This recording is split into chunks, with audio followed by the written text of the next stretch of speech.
Welcome to the Jeremiah Show. Hello. What? Hello. You're supposed to. I want to surprise everybody. Don't give Oh, yourself away yet. okay. But I am excited to talk to. That's my special guest, by the way, everybody. She's here and she's waiting patiently. But I'm going to make her sit back and relax just a moment while I do a little short introduction. And I have if you listen to the show, I have stories I like to share too. That stories that relate to my guest in in some way. So I have been thinking a lot about friendship these days, and it began a few weeks ago when a friend of mine, whom I haven't seen in years, sent me a text message, and he said that he would be in town for a few weeks, and he wanted to be sure that he saw me while he was in town. He explained that this year had been pretty tough on him. He had lost a lot of people who were close to him. And he didn't want time to pass without seeing me and telling me in person how much he appreciated our friendship. He said in the text message that he considered me to be one of his closest friends. And this simple message had a pretty profound effect on me. It made me start thinking about friends and loved ones and people I hadn't talked to for years, but I think about all the time. And I started thinking how often, how cool that he did this, that he sent me this text and he wanted to just say this to me. And I thought about how often, all of us reach out to our friends and tell them that it takes, and I wonder why we don't do it. I think it takes bravery to be so honest. And as uncertain as things are in the world, how many people would appreciate right now to hear what they mean to you? So in my mind, I began to sort out my friends and tell them what they mean to me. Um, Soon, I'll tell them personally. In junior high, I rode the metro bus home from school each day. On my route was a kid who had Down syndrome. He was always happy, and he had this deep, contagious laugh. He was always giggling, he was always laughing. His name was David. The kids on the bus would tease David. It was junior high. Wasn't right, but that's what kids do. And if he knew they were teasing him, he never let on. He smiled and he laughed at their jokes as if he were in on it too. He was always so happy, so innocent. And I admired this about him, and I felt shame for the kids who teased him. But when I got off the bus, I would walk ahead of David or I would lag behind so that the kids wouldn't tease me too. But David would catch up or he would stop and he would wait for me. For the following few blocks home, David would chatter about everything that he cared about, which was mainly basketball, and he knew all the players and the stats of his favorite team, the Lakers. His house was before mine. He had a hoop over his garage. Eventually, he convinced me to stop and play a game with him. And this became an almost daily routine on my way home. After our game, David's mom would make us lemonade and invite us in for a snack.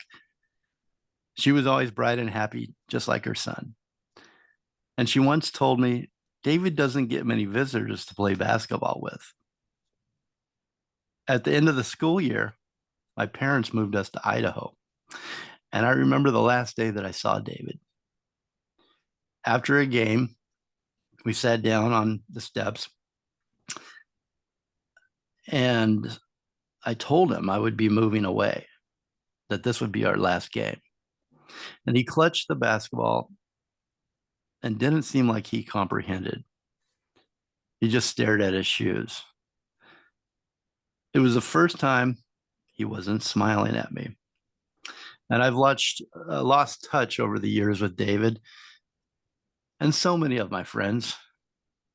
But when I think about David, I think about how much I gained from our friendship. He was a true friend. And I wish I would have told him that. But I think he knew, or I hope he knew. And I bring this story up because I have so much respect and admiration for my guest today and what she has dedicated her life to. My special guest today, who you already heard at the beginning of the show, is Lauren Michael Sellers. She had an incredible four-chair turn on season 26 of NBC's hit show, The Voice. She's on Team Reba. Lauren Michael moved around the country for her whole life due to a difficult childhood. You see, her mother suffered from mental illness, and she was the oldest of her five siblings. So Lauren Michael was forced to grow up quickly and fill the mom role in the house. In ninth grade, her mother lost custody of her and her siblings, and they were all separated. This must have been devastating to a young girl, being separated from her family, for Lauren Michael. But she didn't let it define her. Her inner strength drove her to overcome these tragedies, these setbacks, and she would define her life and not let the circumstances define who she would become. She now lives in Nashville, Tennessee, and joins us today. She's a special education teacher and a worship director. She's got a master's and educational specialist degree, and she uses her education to give her students a voice. She believes her students have exceptionalities, not disabilities, and leading worship has gifted her with both a church family and renewed faith. Welcome, Lauren Michael Sellers. You got me crying. Thank you. Well, you've had such an incredible life, and I think tragic, I think triumphant. Those are some words that come to mind when I think about your life and when I've read what I do know about you. And I can't imagine the strength required of you at such an early age. How old were you when you stepped in as your siblings' caretakers? I think I was about, well, for the first sibling, probably about 4, and then from there, about 6 and 8. So pretty early on, it was just very hard for my mom, I think, to be a mom, and there was a lot of us, and I think it's part of like the culture, the stigmatism of, back in the day, and even now, we don't talk about mental health, and those that struggle with that. Um, find it very hard to find that help. And, it's hard when you're in that kind of pocket universe of your own, um, sometimes torture, like you can't find a Mhm. way out. And so I think it just started very early on because she didn't know. Um, and I think I now can recognize that she did not know, that what was happening to herself and what was going on. But yeah. I think it's more common and probably, like you said, is now more, it's more talked about now. Probably there are more resources um, and there's probably not that it's such a stigma, but you know, even in my life growing up, there really wasn't, it wasn't talked about, right? It's just recently in the last few years, and I think a lot of young moms have those challenges, and they face the depression and all the different things that. Um, but I, that was a lot for you, I'm sure, that to put that for you to step in. Um, how did you cope with what was happening with what you saw with your mom and the family? I think a lot, a lot of music. Like, I mean, music was my main source of coping with it, and my main way to escape. So I watched a lot of Disney movies, or a lot of things that allowed me to pretend like I was somebody else, and just sing, and of course sing along with it. And then I think a lot of, sadly enough, disassociation probably because there are large portions of my life that I don't really truly remember very lucidly because of it. So, um, yeah, I think a combo of those things, and then, of course, when I could see my friends, I would escape by being with them, or trying to stay at friends' houses as much as possible. If I didn't have, which was very rarely, but if I didn't have those responsibilities, yeah. Yeah, when I was thinking about the friendship, I thought about that a lot of times the friends are your first bridge out Mm. of your family, right? It's so a lot, you'll go along with a lot of things that the friends do, and be influenced, good or bad, but by friends, from music to what they care about becomes what you care about. And did you have anybody that you could talk to or that you related to, aside from going into this imaginary world and coping that way? I think I did have friends, but I really struggled. I was not good at clearly, or now I'm being told by them, I was not very good at communicating what was happening because I think again when you're young like that and you don't see it as not being like normal, because that's what my everyday life was. I didn't know to say what was happening. So I think what they saw of me was not what was really the truth. It was again an escape. So I a lot of times was with them and I would never talk about anything. I would just be goofy or silly and pretend for those few hours or whatever for those minutes because it was just a relief to be somebody else or not, Yeah. day to day me. But yeah, I think looking back, my childhood friends, they often say, often have told me now they're like, we didn't know you were going through that till the end, until you were taken from your mom's custody. And I was like, well, I guess I was really good at hiding it, and I don't know how I feel about that, but yeah. When you reflect on that time in your life, you said music saved you, Disney saved you, imagination and all that writing and being creative saved you in a way. Um, but were you aware, and when did you become aware of yourself for the first time as a as a human being, as a person? Or was it uh, you put so much into the family and you were this caretaker and you stepped up and you helped out where you needed? Was that your identity, or do you remember when you really said, I'm musical, I've got these gifts, I've got these things to share? Do you know what I mean? When did you become, do you remember becoming self-aware of who you wanted to be, who you were? I think they were kind of simultaneous. That's what made it, I think, really, really painful, or really, really hard because I was hyper aware of what I wanted to be. I knew from very young that I wanted to be a singer or, You a did. performer. Very, very young, but at the same time, and like really hungry for that. Like, I mean, desperate for it. And then at the same time, not being able to do it. So I think I was always aware that's what I wanted and that's who I was, but I couldn't be it. So it was very much so, um, it was painful to What was have. holding you back at that time? Was it just that your age and that and you're in a family and you can't, like, what was that inspiration to be a I think performer?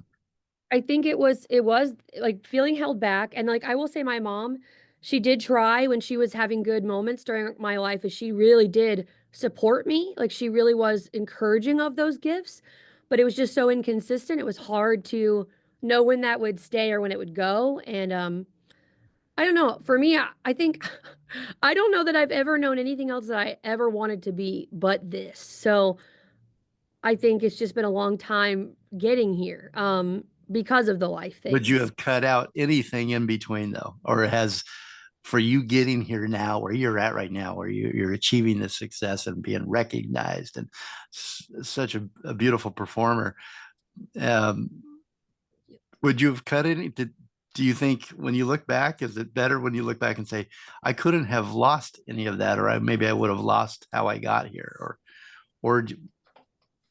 For me, I think it's yeah. hard because part of me, and this is part of being, having a faith, I guess, or trying to have, really strong faith or growing my faith, is that part of me is, kind of at peace with the fact that the timing has not happened the way that I wanted it to. I would have done this 10 years ago if I could have, or even 20 years ago if I could have, but because of how life worked out, it didn't happen. So I think I've lived so long in the what ifs and in the like regret feeling of like I'm too old or starting too late or I didn't do enough. And now I'm kind of looking at it as what you just said, which is, well, if I had started then, I wouldn't have been, mature enough to be able to express myself, or I wouldn't have been able to translate the stories of my pain or other people's pain or other people's feelings the way that I'm doing. So it's kind of one of those weird, like, I don't know if I would have skipped it or not, because part of me feels like it's what makes me who I am and the person that I am right now. And a good performer, but at the same time, would I try to skip the pain?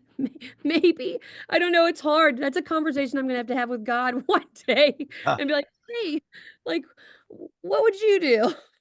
yeah. If I had the choice, could Yeah. I hit fast forward here? Well, your voice is such an instrument. I Thank you. mean, you're such a beautiful instrument. And I wonder if like a piano has keys and like a guitar has different chords, does your voice take on the life that you've lived, the things that you've been through, and does that give it context and texture? And do you sing in sadness sometimes? Do you sing in happiness? Does that give your voice, does it I add think to your tool, do you think? I think And it has obviously to, right? lyrics. It has to, right? Sorry to cut Yeah. you off. I think it has to do that because otherwise I question what it was all for anyway. But I think that and I do that a lot anyway, but, yeah, I do. I think it does give it the context and the color and the richness or the depth that maybe other performers who are better singers than myself might not be able to do, but could still, sing with agility that I don't have. But I think that that's what makes somebody a good performer is not perfection or like their fancy bells and whistles, but like um, can they contain that richness or like that catharsis that needs to be there for somebody else to connect with them and actually feel what they're feeling? Because I think what people struggle with, especially people that are not musicians or not singers or artists, they struggle to find the words to the things they feel. And we have the immense honor and privilege, if we really try hard, to be able to put that to words or to context that people can say, hey, I felt that my whole life, but I didn't know that's how I felt until you saying that. So, yeah, I think And long that story short, you're right. Yeah, and that is what really connects you. Said it earlier, that connects you to an audience or to a listener, to a fan, is that she gets me, or I've been through that, or I hear that pain or joy or whatever it happens to be that you're singing about. You can feel it, and then it touches you in that way, and it becomes your song. So I think you have that gift for sure. And I would imagine you pulled a lot of strength. Do you realize the strength that you have, that to get where you're at right now on The Voice and get to and release and write really great music, that took strength, right, to get there, to perseverance and all those things that you probably learned growing up. I think I'm still struggling with giving myself credit. I think the hardest job we have is loving ourselves, and I think I, I'm better than I've ever been in that area, but I'm still extremely hard on myself, so I think yeah, I don't think that I always know the Yeah. strength. I just keep, like, getting back up and being like, "Well, if we don't keep going, then it's all gonna crash down, so we have to keep doing it." So, I don't know. I think I'm working on that. Okay. That's a good challenge you just gave me. Well, let's do that together right now. Compliment yourself for me. What is one thing that you're really proud of right now about yourself I that am you've proud. accomplished, or I think I'm proud for being completely who I am, completely honest and vulnerable, which has been hard on this show, and in a way that I am hoping and praying that it connects with other people. I'm really proud of that. is it? Congratulations. So I'm Thank you. I'm happy for you. Thank you for doing that. Thank you. No, I love it. Do it every day for me, or even if we I know. don't talk, okay? I know. I do the mirror time where I'm like, "Hey, you." Good, good, because you need to, and Yeah. you should be very proud of your path and where you're going and all the things that you're accomplishing. Not only in music but in your faith and in your career. But it's really enjoyable watching you and then hearing your story. I'm sure it wasn't all bad times. Was there good things in your childhood? I'd rather Yeah, be leave it on a positive note regarding I know. childhood. I guess the best parts of my childhood would be, like, growing up, from 2nd grade to ninth that first part of ninth grade year, I was in Missouri, in Eureka, Missouri, out in the country near there, only Six Flags in that state.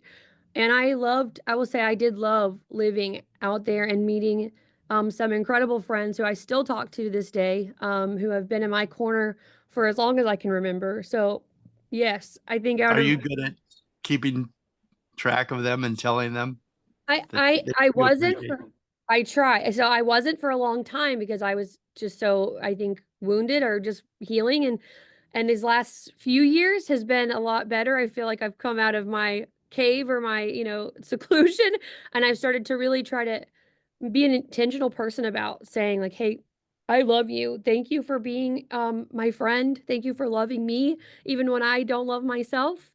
Um and for being in my corner and believing in me even when I didn't believe in myself. So yeah, I'm trying. It's a good It's challenge to why continue to is do. it hard? Isn't it? It's not something that you think of instinctively, like that friend that texts me. I wonder why it's hard for us. It's hard, maybe just being vulnerable, as you said, being honest and Mhm. talking about feelings. I guess it's That hard. part. I Yeah, think nobody in the US or in the world really likes to talk about feelings. I think feelings are very scary and they're big and we don't, again, we don't have words for them. you And may be rejected. right, or you feel like that remorse or that guilt of, "Well, it's Yeah, been so long, why would I reach out now? What if I'm rejected when I do?" And I think what we gotta get to as a, just a human race in general is like, who cares about the what if? Just try, and if there's no response, then there's no response, and that's okay because you tried. yes, Yeah. I like that. Let's do that. Yeah, right? Yeah. Why did you decide to go into a career in special education?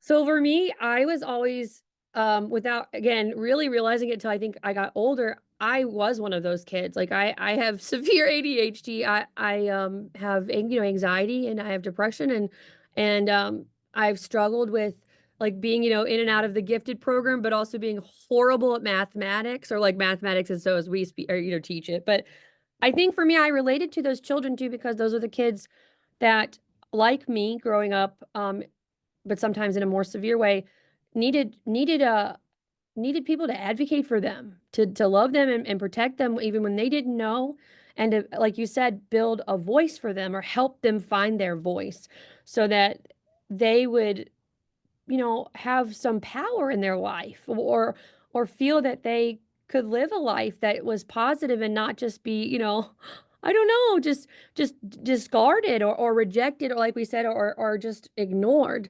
Um I think that was a really big thing for me and those kids specifically a lot of them come from not all of them but a lot of them come from broken homes like myself or homes that do not have the resources that they need and by no fault of their parents or their family, just it is just what life is, and I think that that's if you're gonna be a champion for somebody, if you can't be a champion for yourself, I think it starts first with the people and the children that are the most voiceless or that need it the most.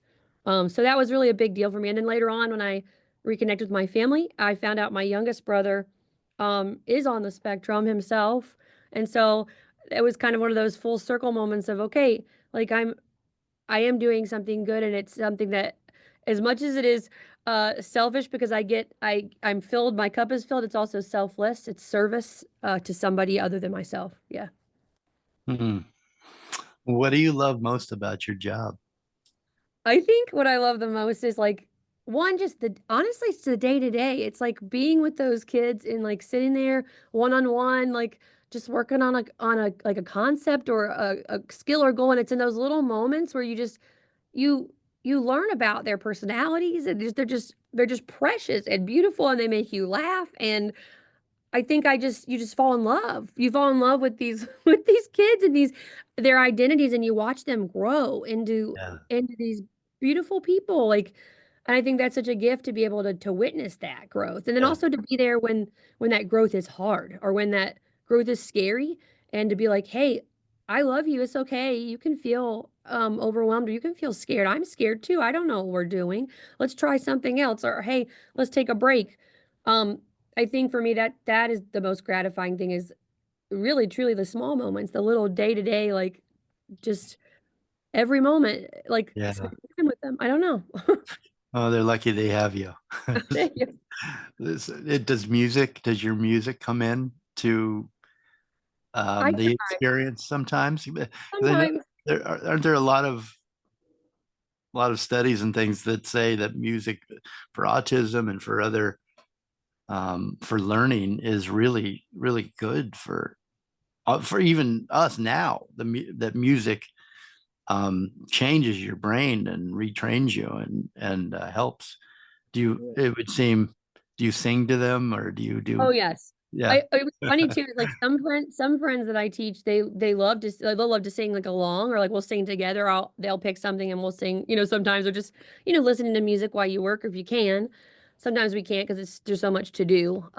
But then there's other times too where certain friends are really particular about their audio like sensory needs. So like I would sing like my one little friend, I would sing and he'd be like, no, my turn. And I was like, okay. So it's just funny because yes, they all usually all love music and love Music. like things that like especially learning with music or related to music, but different specificities or like different preferences with it. Well, just the kids are so honest. Stop. Yeah, Let I me do love it. that. I or, know. or They'd stop. be like, my turn. And I'd be like, okay, Yeah. yes. Or stop singing. I know, or like they don't like hearing me sing it because they need to hear themselves sing it, or like it's just a Interesting. trigger or Yeah. whatever. It's just funny, and I'm like, okay, yep, got it. Got it. So you've also learned a lot of patience, I'm sure. Yes, I think I'm not patient with myself, and I'm not really particularly patient with adults, and or I don't know, but I'm really good at that with children or with individuals that need that time, that patience. I'm really good at that with those people and those individuals, but as far as patience with myself, no, and Yeah. with other people that are neurotypical, probably not as much because I'd be like, man, you're fine, you've got this. There's other friends that need help. So you're hard on yourself. You push yourself. Oh yes, immensely. I think I'll never not be like that. Where does that come from? Um, Probably from having to grow up way too fast, but also too like the knowing that like unlike other kids, like there wasn't a lot of cushion for, you have another chance. It was like I have to get this right, or this might mean something really detrimental to my health or to my well-being or like for my chances. And so it's very much so I think triggered from that, which cultivates OCD and like perfectionism, which I'm almost positive that's exactly what I have. But yeah.